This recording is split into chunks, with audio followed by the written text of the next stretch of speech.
bukod diyan kay Torion, may isa pa akong abogado na nakikita na unti-unti na din pong bumabagsak.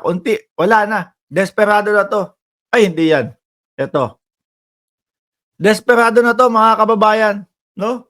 Si Topacio na abogado na lahat ng kliyente nagtatago. Hindi naman natin lalahatin. Pero karamihan ng malalaking kliyente ni Topacio, ano po ang naging solusyon? Nagtago, mga kababayan. Isa-isahin ko pa ba? Si Tebes, si Kibuloy, si Sheila Go, tsaka si Alice Go. 'Di ho ba? Ngayon, pakiramdam ko dito mga kababayan, kaya naggagaganito itong si Topacio, halos lahat ng kaso niya matatalo na. So tingnan mo, naglabas ng litrato si Topacio na ang presidente kasama, siguro itong mga kasama ni Pangulong Bongbong Marcos dito, sa Pogo. 'Di ho ba, mga kababayan? Yun yung gusto niyang palabasin dito. Si Marcos nga tignan mo kasama yung mga nasa Pogo o kasama yung Rainier something. Sino ba yan, no? Rainier Q.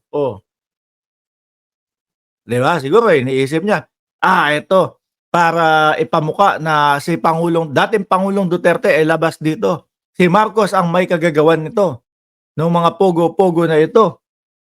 Maniniwala ho kayo, mga kababayan? Kahit naman po may litrato ang ating Pangulong Marcos, nakasama yung mga yan, tingnan nyo naman po. Kung sabihin na nating legit ito at hindi edited, dati pa ho ito. Mga kababayan, tingnan nyo kung gaano kabata ang ating Pangulo. Ito po, malamang mga bossing, mga panahon na hindi pa po natin alam, no? O hindi pa nakakapasok ang Pogosisyon. Ang dating presidente, ibinida talaga yan. Ibinida ho talaga ng dating presidente Duterte, no? Maganda ang Pogo, saktong-sakto yung pagpasok ng Pogo doon sa kanyang panahon. Kaya ako ho, mga kababayan, ang nakikita ko na lang dito kay Topacio, olats na to, talo na ito. Kaya desperado na ho, mga kababayan. Ito pa, litrato pa. Yan pa daw po, mga kababayan. Bongbong Marcos, Rainier Chu. Yan pa daw po. Bongbong Marcos, Rainier Chu. Tingnan nyo naman po kung ano pa ang itsura ng ating Pangulo dyan. Ang pinag-uusapan, Topacio, yung ngayon. Yung ngayon. Kahit anong ipalabas mo dyan na litrato ng Pangulo, kasama yan. Basta hindi yung ngayon, walang dapat isipin ang taong bayan dyan. Dati pa yan. Kita naman. Kaya kayo nasasabihan ng pusit Pag nasusukol daw, bumabato ng tintang itim. Ano po, mga kababayan? Desperado na to. Siguro iniisip niya, nako, kailangan matanggal na ang presidente. Dahil lahat ng kaso ko natatalo na. Bakit ho, mga kababayan? Ang isang lawyer, kapag ka nakita, lalo na yan, nasa national TV yan, mga bossy. Mga topic ng mga vloggers din yan, mga kababayan. Ang isang lawyer, pag nakikita po na lahat ng kanyang kliyente talo, siyempre ho, ano magiging feedback sa kanya ng mga magiging kliyente niya? Naku, kay Topacio ka pupunta? Handa mo na yung sarili mo na matalo din.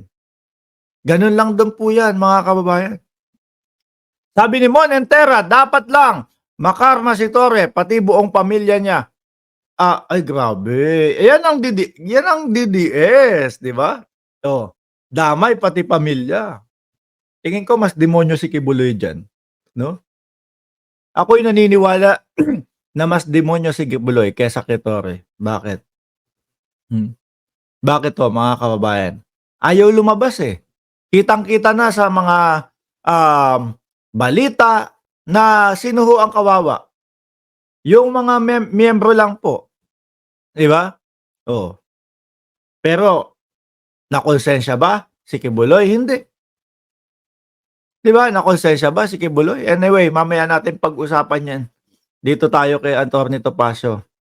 Medyo pangit na po ang nagiging, itsura ni Topacio, mga kababayan, sa social media at sa mga mainstream media, mga bossing.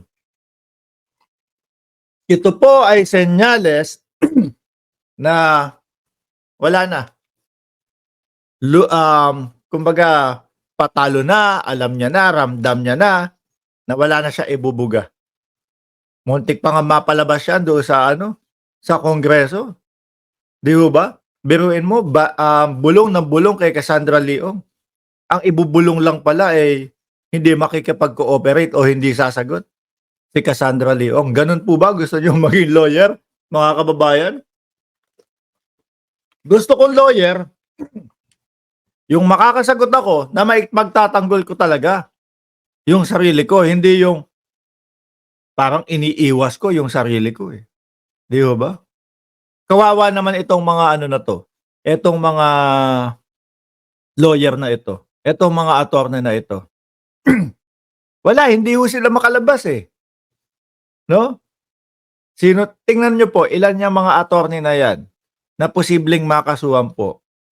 Yung mga attorney doon kay Alice Go. Yung nagnotaryo, o pati yung attorney ni Alice Go mukhang makakasuhan din. Di ba? Tapos etong si Topacio, yung mga ganyang galawan niya, naku, papunta na din po, baka makasuhan na din po ito, baka sa susunod baka sa susunod hindi na po mga kliyente niya ang nagtatago. Baka sa susunod si mismong si Topacio na ho ang nagtatago, mga kababayan. Wala desperate move, no? Talagang lalalim pa po yan, yung mga kilusan ng mga ganyan, mga kababayan. Lalalim pa po at mas madami, baka mas madami pang higit dyan ang gawin ni Topacio, mga bossing. Asan ba yung natin? Topic natin. Sumunod tayo doon sa pangatlong topic natin, mga boss. Ano ba yun? Si Bato de la Rosa, mga kababayan. Si Bato de la Rosa, nakita nyo yung hearing, di ba ho? May panawagan siya sa PNP, may panawagan siya kay Pangulong Bongbong Marcos at kung sino man, no? Ang sabi niya dito, mga kababayan, hindi ba kayo nakukonsensya na isinasakripisyo nyo, no, yung pag-aaral ng bata, etc., etc., at kung ano pa, isinasakripisyo nyo